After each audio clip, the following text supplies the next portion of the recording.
தூய பவுல் கொரிந்தியருக்கு எழுதிய முதல் திருமுகம் அதிகாரம் 2. சிலுவையில் அறையப்பட்ட கிறிஸ்துவை பற்றிய நற்செய்தி. சகோதர சகோதரிகளே, கடவுளை பற்றிய மறைபொருளை அறிவிக்க நான் உங்களிடம் வந்தபோது மிகுந்த சொல் வன்மையுடனோ ஞானத்துடனோ வரவில்லை.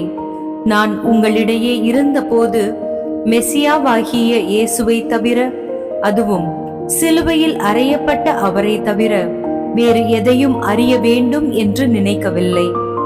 நான் உங்கள் நடுவில் வலுவற்றவனாய் மிகுந்த அச்சத்தோடும் நடுக்கத்தோடும் இருந்தேன்.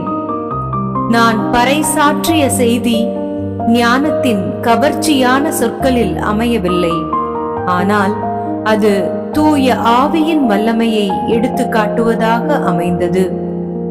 உங்கள் நம்பிக்கைக்கு அடிப்படை மனித ஞானம் அல்ல, கடவுளின் வல்லமையே, தூய ஆவியும் வெளிப்பாடும். எனினும் முதிர்ச்சி பெற்றவர்களோடு நாங்கள் ஞானத்தை பற்றி பேசுகிறோம்.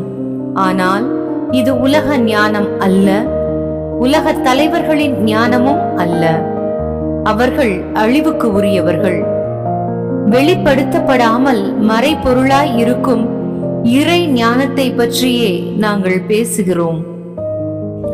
அது நாம் மேன்மை பெற வேண்டும் என்னும் நோக்குடன் உலகம் தோன்றும் முன்பே கடவுளின் திட்டத்தில் இருந்தது. இவ்வுலக தலைவர்கள் எவரும் அதை அறிந்து கொள்ளவில்லை. அறிந்திருந்தால் அவர்கள் மாட்சிக்குரிய ஆண்டவரை சிலுவையில் அறைந்திருக்க மாட்டார்கள்.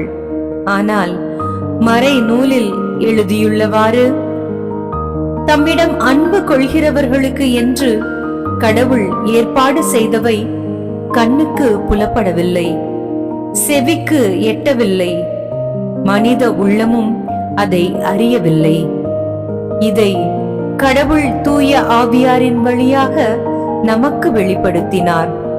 தூய ஆவியாரே அனைத்தையும் துருவி ஆய்கிறார், கடவுளின் ஆழ்ந்த எண்ணங்களையும் அறிகிறார்.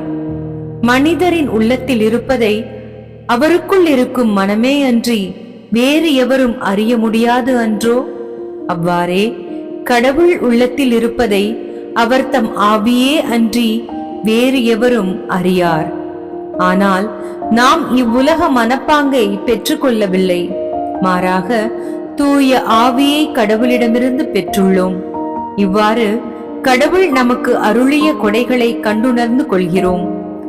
ஆவிக்குரியவர்களுக்கு ஆவிக்குரியவற்றை பற்றி விளக்கி கூறும்போது நாங்கள் மனித ஞானத்தால் கற்றுக்கொண்ட சொற்களை பேசுவது இல்லை, மாறாக தூய ஆவியார் கற்றுத்தரும் சொற்களையே பேசுகிறோம். மனித இயல்பை மட்டும் உடைய ஒருவர் கடவுளின் ஆவிக்குரியவற்றை ஏற்றுக்கொள்வதில்லை. அது அவருக்கு மடைமையாய் தோன்றும். அவற்றை அவரால் அறிந்து கொள்ளவும் முடியாது.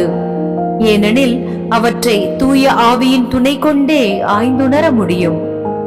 ஆவிக்குரியவரோ அனைத்தையும் ஆய்ந்துணர்வார். எவரும் அவரை ஆய்வுக்கு உட்படுத்த முடியாது.